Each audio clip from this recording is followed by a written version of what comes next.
안녕하세요. 발라라입니다. 우리가 살고 있는 자본주의 피라미드. 상위 꼭대기에 있는 상위 엘리트 집단. 1%의 부자들. 이곳은 그들이 설계한 게임판이다.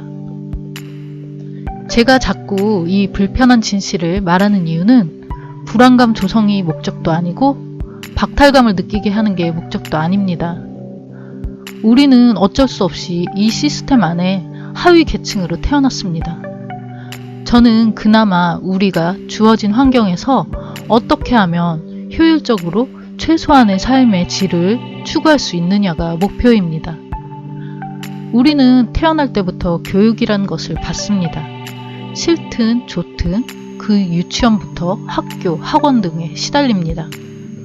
저는 어릴 때부터 그 교육이 무의미하고 시간 낭비라고 생각해서 일찌감치 귀를 닫고 그림만 그리면서 살았었습니다. 하지만 대부분 사람들은 그렇지가 않습니다. 그럼 부자들은 어떤 교육을 받을까요? 그들은 우리가 받는 교육과는 180도 다른 경영교육을 받습니다. 누군가를 부리고 시스템을 설계하는 바로 그런 교육 말입니다. 우리는 어떨까요? 우리가 배우는 교육들은 하나같이 희생, 성실을 강조하면서 평생 가난을 벗어날 수 없는 사고를 세뇌시킵니다. 그게 옳다고, 그것을 벗어나면 나쁜 것이라고. 제가 여러분께 알리고 싶은 핵심은 그것입니다. 세뇌를 당해 만들어진 생각을 버리고 우리도 나름대로 시스템을 이용하거나 시스템을 만드는 관점의 시각으로 변화하는 것입니다. 부자들이 우리 일반인에게 절대 가르쳐주지 않는 그런 공부 말입니다. 잘 때도 돈이 벌리는 시스템, 바로 워렌 버핏이 말하는 그 시스템에 접근하는 사고 말입니다. 그것은 바로 부의 지름길, 빨리 부자로 가게 되는 효율적인 방법인 셈입니다. 부자들은 절대 가르쳐주지 않는 비결 5가지. 첫 번째, 목표 설정. 나중에 소개할 테지만 그것은 꿈보드 또는 보물지도라고 합니다. 일적인 목표, 재정적인 목표, 단계적으로 목표를 세워서 그걸 이루기 위해 노력하는 것입니다. 두 번째, 독서. 우리에게는 상위 1%의 부자들처럼 천재들의 두뇌가 없지만 서적들이 있습니다. 그들이 우리에게 하는 것처럼 조정하는 시스템을 만들 수는 없지만 꽤 많은 서적들에는 이 시스템에 대한 힌트들이 있습니다. 그 힌트를 찾아내서 종합해보면 길이 보입니다. 그리고 많은 서적들 안에는 여러 사람들의 노하우와 생각들이 담겨져 있습니다. 아무리 똑똑한 사람이라고 하더라도 여러 사람의 두뇌를 합친 것보다는 더 큰 시너지를 내긴 힘들겠죠. 세 번째, 자산소득 구축. 노동소득은 답이 아닙니다. 우리는 평생을 열심히 일하며 사는 노동소득이 옳다고 배우지만 그것은 절대 답이 아닙니다. 그것은 그저 잡일 뿐입니다. 잡의 어원은 밥 한 덩어리, 즉 겨우 굶주림을 면한다는 것입니다. 부자들은 절대 그런 식으로 돈을 벌지 않습니다. 만약 노동으로만 부자가 된 사람이 있다면 정말 대단한 사람입니다. 하지만 그렇게 되기까지 뼈를 깎는 고통과 검소함은 기본이었을 것이며 사실 그 중에도 대부분은 노동만으로 그 부를 축적하는 것은 불가능합니다. 우리 윗세대는 대부분 부동산을 사놓기만 하면 오르던 시대를 거쳐왔습니다.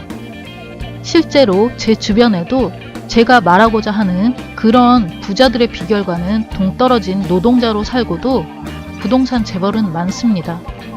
사놓기만 하면 오르던 시대. 우리에겐 해당 사항이 없는 기회란 것이 있었던 것입니다. 그럼 도대체 지금 무슨 자산소득? 아직도 자산소득은 있습니다. 과거에 이어 아직도 부동산 자산은 자산소득을 주죠. 경매를 통해 아주 싸게 사면 되는데 사실 이것은 전문가의 도움이 필요하죠. 그리고 기타 금융자산. 하지만 이것들은 어느 정도 재산이 있는 사람들을 위한 자산이기에 제가 말하려는 자산은 아닙니다. 저는 개인적으로 지금부터가 진짜 우리가 고려해 볼 자산이라고 생각합니다. 자신의 지적 자산을 팔아라. 지적 자산은 뭐가 있을까요? 음악 자산, 미술 자산, 아이디어 자산, 컨텐츠 자산. 이런 지적 자산은 인세 수입, 권리 수입 등을 벌어들일 수 있는 수단이 됩니다. 또한 네트워크 자산도 있죠. 성공한 블로거, 유튜버들은 네트워크 자산인 구독자를 통해 컨텐츠를 제공하고 여러 가지 방법의 수입을 얻는 것입니다. 물론 온전히 본인의 네트워크라고 하기엔 무리가 있지만 말입니다. 많은 자산소득원을 만들어 파이프라인을 구축한다. 할 수 있다면 최대한 여러 가지 분야로 만들어 놓는다. 네 번째, 검소한 생활. 그냥 단순히 모으기만 하는 것은 답이 아닙니다. 불필요한 소비는 최대한 줄여야 합니다. 자산소득으로 조금씩 돈이 들어온다면 그 돈으로 생활을 합시다. 이전 영상에서 언급했던 제가 아는 투자가분도 우리가 생각할 때 큰 돈을 굴리며 전업 투자를 하고 계시지만 아마 우리보다 훨씬 더 검소할 것입니다. 진정 투자의 맛을 알면 자신의 돈이 얼마나 귀한 종잣돈인지 알게 됩니다. 그러니 당연히 엉뚱하고 사소한 충동구매는 줄어들게 됩니다. 투자가가 아니어도 마찬가지입니다. 시스템을 이용하던 시스템을 만들던 큰 자본금은 아니더라도 나의 노동과 시간을 투자하는 동안에 최소 비용은 들어갑니다.